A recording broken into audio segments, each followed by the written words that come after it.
እዚ ኣፎት ሚድያ እዩ ሰላምጣና በልና ዝተፈላለዩ ቦታን ኩነታትን ኮንኩም ምድላት ኣፎት ሚድያ ተካተሉ ክብራትን ክብራናን ሰዓት ዝስዋረዱ ዋናዊ ዜናታት ይዝናልኩም ቀርብና ኣለና ኣብራው ጸንሕኩም ሰነካውን ብምዕዳም ናብ ዝርዝራቶም ተሰጋገርና በዓል ጀነራል ጻድቃን ዝነበሩ ቃልስ ህወሓት ትርጉም ዘይብሉ ክብል አብይ አሕመድ ኣናኢትዎም ሰለስተ ኣምባሳደራት ብልጽግና ኣብ ኣሜሪካ ፖለቲካዊ ዕቁባ ሓቲቶም ኣለዎም بخالي زينا عدقيتا صاركينا تملكتهم أبسم عزبت مراحة إثيوبيان روسيان داق ما يكرخوا يوم تبهيلوا لهم برران فرتين أو مراحة جماريو عبستبهالوا اللو قصبت بزعبا مملاست مزاولتي تبو زينا تسميلو أفوت ميده نزياتو من تابعو تقدستي يزبالو معوالتاتن أبساعت زخكاف لكم يوم مسانات انحوم بقدامنت تقمت 3 عام تمرت وردا 7 درتا ቋሪጮም بزي حقا መንገድን ኣብ سعود عربي ጓዓዙ ካብ ዝነበሩ ኮብለልቲ ሓንቲ ክሳብ ሕዚ መንነታ ዘይተፈለጠት ወገን ህይወታ ከም ዝሓለፈን ኣብቲ በረኻ ጸጊዖም ዝገደፍዎ ኣስከሬን መዋቲት ክሳብ ሕዚ ከም ዘይተረኸበን ኣብቲ ጉዕዞ ዝነበረ ህጻናት ተቃሊዐን ፖሊስ ወረዳ 7 ደርታ ቦገኑ መንነት መዋቲት ክሳብ ሕዚ ተዘይፈለጠም በዚ ጉዳይ ዝተጠርጠሩ ሰለስተ ውልቀ ሰባት ኣብ ቁጥጥር ውዒሉ የጻር ከም ዘሎ ፍሊጦም እተን ደቂ 12 ዓመት ህጻውንቲ ዝርከቦም ልዕሊ 100 ኮብለልቲ ዝርከብዎም ጥቅምት 3/2018 ዓመተ ምህረት ደላሉ ካብ ዝተፈላለዩ ከባቢታት ትግራይ ዝኣከብዎም ወገናት ከባቢ ሰዓት 2 ምሸት ጉዕዞ ከም ዝጀመሩን ገሊኦም እስኬላናት መሻጠሩ ገሊኦም ድማ በእግሮም ጀመሩ መንገዲ ገና ልሑቅ የተጓዓዙ ሓንቲ ወገን ህይወታ ምስ ሓለፈ አስከሬና ናብ ጣሻ መሳለ ጸግዖም ጉዕዞም ክቅጽሉ ከም ዝተገደዱ ተሓቢሮም ነታ ወገን ዝፈልጣ መጓዓዝታ ህይወት መሓዘን ድንገት እንተሓልፍ ረን ክበኺያ ጀሚረን ተነብራውን ንባዕልኽን ከንታይ ምስ ሓዝክናሉ ይኽን ኢሎም ኣፈራሪሖም ጉዕዞን ክቅጽላ ከም ዝገበርዎን ነቲ ኩነታት ብዓይኒ ዝተዓዘባ ወገናት ተዛሪባን ካብቶም ወጋሕታ ኣብ ከባቢ ኣብዓላ በአካላት ጸጥታ ትግራይ ዝተታሓዙ ኮብለልቲ ዝሃቡ ሓበሬታ ከም ዝመላኽቶም እዘን ደቂ 12 ዓመት ህጻውንትን ኣብ ቤት ትምህርቲ ናኸዳ ጸኒሐን እቶም ደለልቲ ካልኦት ሓበልቲ ሊኢኾም ከም ዘታለልዎንን ደፍተረን ኣብ ኣሕዋተን ኣማሊአን ቅንጣብ ጨርቂ ትኹን ተዓሪፋ ክሓዛ ብዝወፅኦ ከም ዝጠፋን እቶም ደለልቲ ምስኦም ዝጓዓዙ መሲሎም መንገዲ ብምጅማር ንናይ ካሊእ ክልል ደላሊ ኣረኪቦምዎም በበይ ተጠወዮም ከም ዝተመለሱ ዘይረኣዮም ምዃነን ገሊፀን ኣብቲ መንገዲ ዝተዓዘቡ ሓደጋታት ስደት ድማ ኣምሪረን ገሊፀን ኣለዋ ፖሊስ ወረዳ 7 ደርታ ቦጋኑ ኣብዚ መዳይ ዘሎ ፈተናታት ጸጥታን ፍልሰት መናሲን ዘርዚሩ ምስ ሕልፈት ህይወት መንነታ ዘይተነፀረ ወገን ዘሎ ጉዳይ ነቲ ጉዕዞ መልሚሎም ለይኾም ዝበሎም ሰለስተ መናሰይ ኣብ ቁጥጥር ውዒሉ ግቡም ጥራየ ቃንዕ ምህላው ንክፍሊ ማዕኸን ዜና ፖሊስ ትግራዩ ገሊጹ ዘሎ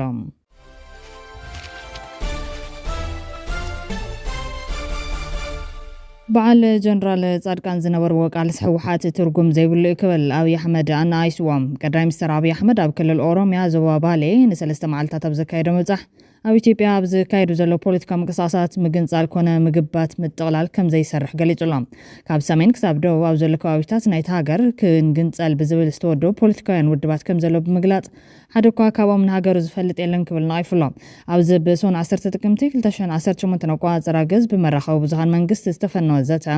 ንቀዳማይ ሚኒስተር ዘሰነዩ ሰበስልጣን መንግስትን ኢህወደግ ነበርን ተሳቲፎም ነይሮም እዚ ናስታት 2 ሰዓታት ዝቐጸለ ዘተ በቐንዱ ኣብ ምምዕባልን ኣጠቓቕማን ሃፍቲ ተፈጥሮ ዞባ ባሌ ዘተኮረ ነይሮም ቀዳማይ ሚኒስተር አብይ ኣብ መወዳእታ ኣብ ዘስምዖ መደረ ከምቲ ንኹሎም ተሳተፍቲ ዝተሰምዖም ንዕኡ እውን ኣብቲ ከባቢ ዘሎ ሃፍቲ ብከምቲ ዝግብኦ ዘይምልምዑ ከም ዘበሳጭዎ ገሊጾም አብይ ኣብ መደረኡ ኣብ ኢትዮጵያ ሰላም የለን ሰላም ክቅድም ኣለዎ ዝብል ቅሬታ ብዝተፈላለየ መንገዲ ከም ዝለዓል ጠቂሱ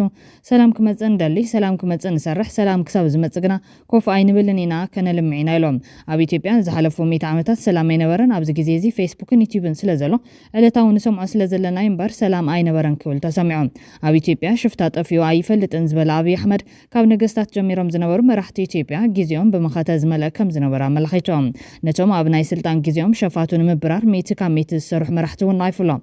እዚ ንሱ ዝመርሖ መንግስቲ ሽፍታ ባህሊ ስለዝኾነ እናጥፋናዮ ብሓደ ኢድና ድማ ከነልምዒና ዝብል ኣካይዳ ከም ዝኽተል ተዛሪብሎ ቀፂሉ ድማ ሰላም ብዘይ ልምዓት ኣይጸንዕን ኢሎም ተቀዳማይ ሚኒስተር ወሲኹ ኢትዮጵያ ወለዶታት ተቐባቢሎም ዘጽንዕዋ ሃገር ክትከውን እያ ኣብ ሓደ ከባቢታት ትግራይ ኣምሓራ ኦሮሚያ እንሪኦም ጉዳያት መልክዕ ንሓዙ ክኸድዮም ኢሎም ካብ ሰሜን ክሳብ ደቡብ ክንግንጸል ኢና ኢሎም ዝተወደቡ ፖለቲከኛታት ከም ዘሎ ብምጥቃስ ድማ ነዞም ውድባት ካብቶም ሓደ እኳ ሃገሩ ህዝቡን ባህሉን ዝፈልጥ የለን ብምባል ነቒፎም እቶም ሎሚ ኣብ ኢትዮጵያ ክንግብት ዝብሉን ኢትዮጵያ ይፈልጥዋን ክንግንጸል ዝብሉን ኢትዮጵያ ይፈልጥዋን ዝበለ አብይ አሕመድ ንህዝባዊ ወያነ ሓርነት ትግራይን ግንባር ሓርነት ኦሮሞን ከም ኣብነት ኣሰኒዱ ኣይሶም ናይ በዓል ሌተናል ጀነራል ጻድቃን ህወሓት ክንግንጸል ኣብ ዝብሉሉ ዝነበረ ሰዓት እቶም መናእስያት በተዋን ትግራይን ባህላን ከም ዘይፈልጥዋ ዝነበሩ እርግጠኛ ኮይነ ክነግረኩም እኽእል እየ ህልኽን ቁጣዕን ጥራሕ እምበር እኹል ፍልጠት ኣይነበሮምን ኢሎም ኦነግ ይትረፍዶን ኦሮሚያ ክግንጽሉ ትውልድ ዓዶም እኳ ይፈልጡን ንባሊ ኣይፈልጥዋን እቲ ኻሊእ ናጻ ዘውፅእ እየ ዝብል እውን ከምኡ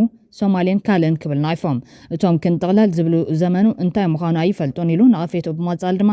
ፈተኻ ጸላኻ ይካለንዩ እቲ ግዜቲ ሓሊፉ እዩ ምስ ሕሉፍ ምትእሳር ኣየድለን ኢሎም ምግንጻል ኮነ ምግባተ ይሰርሕን ምስ ምዕማዕ ምትሕባርን ኩሉ ዘሎ ሃፍቲ እናበርከተ ከልምዕ ብዝኽእል መንገዲ ብሓባር ምንባርን ጥራሕ ይዘዋፅእ ነዚ ምርዳእ ዘይምኽኣል ድማ እዩ ጸገም ዘስዕበልና ዘሎ ኢሎም ኣብቲ ዘተ ዋና ዳይሬክተር ኣገልግሎት ሃገራዊ መረዳእታን ድሕነትን ኣምባሳደር ሬድዋን ሁሴን ሚኒስተር ዕድላት ስራሕን ክእለትን ሙፈሪያት ካሚል ሚኒስተር መስኖን ከባቢታት ቆላን ዶክተር አብርሃም በላይን ሚኒስተር ከተማን መሰረተ ልምዓትን ጫልቱ ሳኒ ተረኺቦም እዮም ኣማኻሪ ቀዳማይ ሚኒስተር ኣብ ጉዳያት ምሁር ኣፍሪካ ጌታቸው ረዳ ኣማኻሪ ማክሮ ቁጠባ ኣምባሳደር ግርማ ብሩን ኣማኻሪ ማሕበራዊ ጉዳያት ዳንኤል ክብረትን እውን ተረኺቦም ነይሮም ኣማሓዳሪ ክልል ኦሮሚያ ሽመልስ አብዲሳ ከምኡውን መራሕቲ ክልል ነበር ኣባዱላ ገመዳ ኩማ ደመቅሳ ጁነዲን ሳዶ ወርቅነህ ገበየ እውን ተሳተፍቲ ነይሮም እዮም ምክትል ፕሬዚደንት ጊዜያዊ ምምሕዳር ትግራይ ነበር ሌተናል ጀነራል ጻድቃን ገብረትንሳኤ እውን ካብቶም ተሳተፍቲ ሓደ እዩ ነይሩ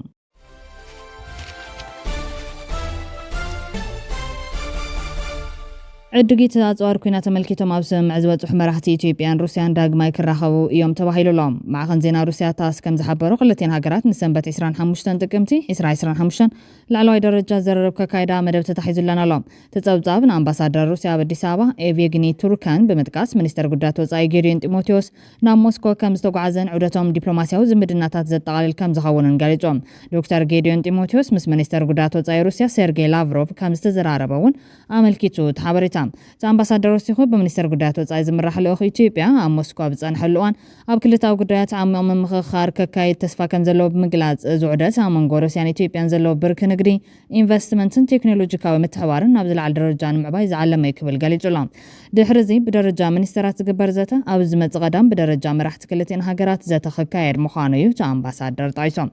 ሩስያ ዘድልያ ቀረብ ጥረናውቲ ካብ ኣፍሪካ ትረክብ ሩስያ ልዕሊ 100 ዓመት ከም ዘውፀረ ዝንገረሉ ርክብ መሰረቱ معدنات يوم لعل 5 هاجرات أفريقيا أو حبرات هاجرات زلون دمتي عبي سلزخانة سلز روسيا أب عالماوي مدرخ بجرات تصات كي يجبر لا نظام دمتات تدليوم يام كما بالنت تناب كوينة تزاميدن زلون روسيا يوكرين كابتناب عالم كان دافريت سرناي زخان هاجرات سرعام بزحت هاجرات أفريقيا دمات تزبيتي سرناين ركب روسيا أفريقيا مس عالم لخا قدراتنا تتسلوا زوعين زحلن بمخانو روسيا حاجزن أتوارن كتبن كلا قد ما خونت سلزي تعمد كاب معربوين بزحش تمرات تتكون أخيل والو أمونغو زغلو وطرتات معربوين هاجرات روسيا بفلاي دمان بوتين من تصال زغبرو صعري كم زفشل زريوم روسيا مس إثيوبيا زمدنا كاب تجمر 225 عامታት ተዋፂሮም ኣለው ንግዳዊ ርክብ ክልተን ሃገራት ንምዕባይ ኣብ ቀረባዋን ኣብ ኣዲስ ኣበባ ቤት ጽሕፈት ንግዲ ከም ዝኸፈተ ቭላድሚር ፑቲን ገሊጹ ነይሮም ኣብ ድሕነትን ሓበሬታን ቴክኖሎጂን ኒኩለራዊ ሓይልን መጓዓዝያ ኣየርን ብሓባር ክሰርሑ ከም ዝተስማዕምዑን ተደጋገምቲ ሓበሬታታት ወጽኦም ነይሮም እዮም ኣብ ዝሓለፉ ሒደት ዓመታት 20,000 ኢትዮጵያውያን ተማሃሮ ኣብ ሩስያ ናይ ትምህርቲ ዕድል ከም ዝረኸቡ በብዓመቱ ተቐበሎም ተማሃሮ በዝሖም ብሰለስተ ዕጽፊ ከም ትዕብውን ነጊሩና ነይሩ ሓበሬታ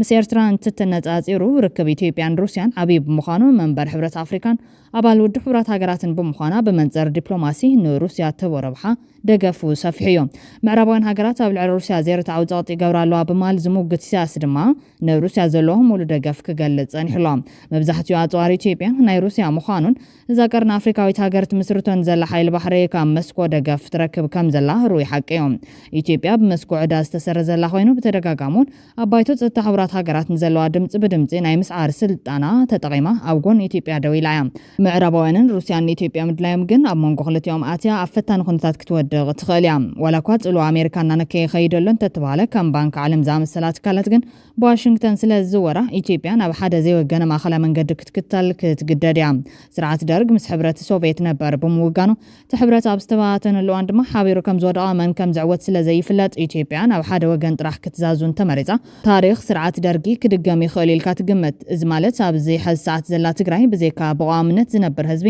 ቁጥሩ ብዘየገድስ ንጹር ግዛት ውፅኢታዊ መንግስቲ ኾነ ኣህጉራውን ዓለም ለኻውን ተቐባልነት ዘርክብ ፖለቲከኛ ኾነ ልሂቅ ኣለዋ ዝብል እምነት ቀኒሱሎም ካብዘን ረቑሒታት ብተወሳኺ ኣብ ባይቶ ጸጥታ ድምፂ ብድምፂ ናይ ምስዓር ተኽእሎ ዘለዎን ከም በዓል ቻይናን ሩስያን ዝኣመሰላ ሃገራት ድምፂ ክባኻ ግድን ይኸውን ቻይና ምስ ታይዋን ስለ እትተኣስሮ ንትግራይ ድግፍ እያ ማለት ዘበትዮም ሩስያ እውን ብተማሳሊ መልክዑ ኣብ ሓፈሻዊ ጉባኤ ድሑራት መንግስታት ድማ ሃገር ንምዃን ክልተ ሲሶ ድምፂ የድሊ እዚ ዕንቅፋት ሓደ እዮም ምስ ወደብ ባሕሪ ናይ ኤርትራ እምበር ናይ ኢትዮጵያ ኣይኮነን ምስ ዝብል ሓይልታት ምስ ትስለፍ ድማ ኢትዮጵያ ምስ ሩስያ ዝተፈራረመቶ ናይ ሓይሊ ባሕሪ ናይ ምጥንኻር ውዕሊ ክትዳኸም ምስ ትፍተን ዝተረጋግዓ መሓዙት ሩስያ ዝኾነ ሃገራት ኤርትራን ኢትዮጵያን ናብ ኩናት ዘእቱ መንገዲ ምስ ትኽተል ሰፊሕ ናይ ጎቦጣ ታሪክ ዘለዎ ዓባይ ሩስያ ንስኻና ትፈንጨልካ ሃገር ክትከውን ምጽዓር ፀገም እኳ እንተዘይብሉ ረብሓታት ሩስያን መሓዙታን ግን ክትበላሹ ዕድል ኣይክወሃበካን እሞ ድማ መንጎ ከም ሕወሓት ማለት እውን ብደብረጽዮን ገብረ ሚካኤል ዝምራሕ ከምኡውን ብቀዳማይ ሚኒስትር ኣብይ ኣሕመድ ዝምራሕ ጊዜያዊ ምሕዳር ትግራይ ሕዚ ዳርጋ መሊኡ ነፂሩ ሕወሓታዊ ኮይኑ እዮም ኣብ ትግራይ ብረታዊ ቃልሲ ዝጀመሩ ሓይልታትን ኣብ ኣዲስ ኣበባ ብሕወሓት ተገፊዕና ዝብሉን ብዝኣመሰሉ ውድባትን እዚ ውሽጣዊ ውፅኢታዊ መንግስቲ ዝብል ንከይህልዋ ገይሩ እዮም ትግራይ ሃገር ንምዃን ካሊእ ዝገጥማ ከቢድ ዕንቅፋት እዩ ኣብዚ ካብ ፌደራል መንግስቲ ዝለዓል ሕቶ ካሊእ ባዕሉ ዝኽኣለ ዘይሕለፍ ፈተና እዮም ምስ ኢትዮጵያ ብትግራይ ኣቢላ ትዋሰን ኤርትራ ብሰንኪ ምስ ሕወሓት ዘለዋ ታሪኻዊ ፅልኝ ጽንዕቲ ተቃዋሚት ሉዓላውነት ትግራይን ተጋሩን እያ ናይ ዝመራያ ሰራዊት ኤርትራ ንውዕል ፕሪቶሪያ ብምጥሓስ ንገለ ክፋል ትግራይ ሒዙሎ ትግራይ ዘላትሉ ዞባ ሰፊሕ ዞባዊ ዘይምርግጋዕ ዝረኣየሉ ስለዝኾነ ሃገርነት ትግራይ ንቐርኒ ኣፍሪካ ተወሳኺ ዘይምርግጋዕ ክፈጥር ይኽእል እዮም ከም ሱዳንን ሶማልያን ዝኣመሰለ ጎረባብቲ ሃገራት እውን ብሰንኪ ውሽጣዊ ግጭታት ንትግራይ ካህስያ ግደን እዮም ብዋናነት ድማ መንግስቲ ፌደራል ኣይኮነን ዶ ሃገርነት ትግራይ ክፈቅድ ሃገር ካብ እትኸውን ልዕሊ 30 ዓመታት ንዝገበረት ኤርትራ እውን ኣካለት ፌደሬሽን ክገብር ዝደሊ ሓይሊ ከም ዝኾነ እዩ ዝንገረሎም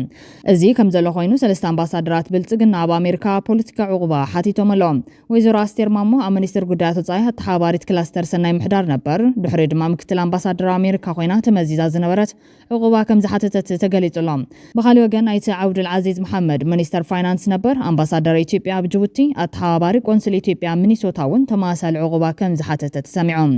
ኣምባሳደር እውነቱ ብላታ ኣምባሳደር ኢትዮጵያ ኣብ ቤልጅየም ነበር ኣብ ኣሜሪካ ፖለቲካ ዕቁባ ሓቲቱ ተባሂሉሎም ቅድሚ ሓደ ሰሙን ሰለስተ አባላት ባይቶ ከልተ ዝበውን ዕቁባ ከም ዝሓተቱ ይፍለጥ እዩ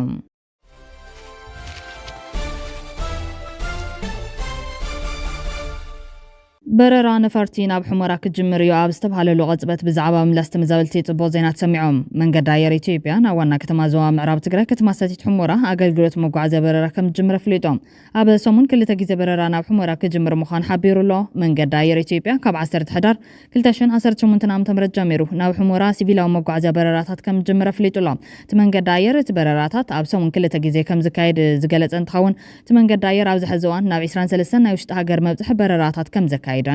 ልዕሊ 145 ሃገራውያን መብጽሒ ቦታታት በረራታት የካይድ ምህላውን ኣፍሊጡሎ እዚ ሓድሽ ሓበሬታ መንገዲ ኣየር ድማ ኣብ ትግራይ ካብ ከተማ መቐለ ኣክሱም ሽረን ሓዊሱ መበል ራብዓይ መብጽሒ ይኸውን ኣሎ ማለት እዮም ቅድሚ ጆኖሳይዳል ኩናት ትግራይ ሕሞራ ኣብ ትሕቲ ወረርቲ ቅድሚ ምውዳቓ ኣገልግሎት መጓዓዝያ ኣየር ከም ዝነበረ ይዝካር ዞባ ምዕራብ ትግራይ ሕዚ እውን ልዕሊ 2 ሚልዮን ነበርቱ ብስደትን ምምዝባልን ብጽንተታዊ ወረራ ዝሰቃይ ዘሎ ኮይኖም ሕዚ እውን ኣብ ትሕቲ መንግስቲ ብልጽግና ዝመርሖ ወራር ሓይሊ ከም ዝርከብ ይፍለጥ እዩ ብመሰረት ስምምዕነት ፕሪቶሪያን ሕገ መንግስታዊ ስርዓትን ምዕራብ ትግራይ ይኹን ካልኦት ከባቢታት ትግራይ ናብ ንቡር ክምለሱ ዝግባእ እኳ እንተኾነ ብሰንኪ ፖለቲካዊ ሽርሒ መቋመር ኮይኑ ይቐጽል ኣሎ ተኾነ ግን ሕዚ ንጉዳይ ምዕራብ ትግራይ ዝምልከት ኣገዳሲ ምዕባለ እዩ ተሰሚዑ ዘሎ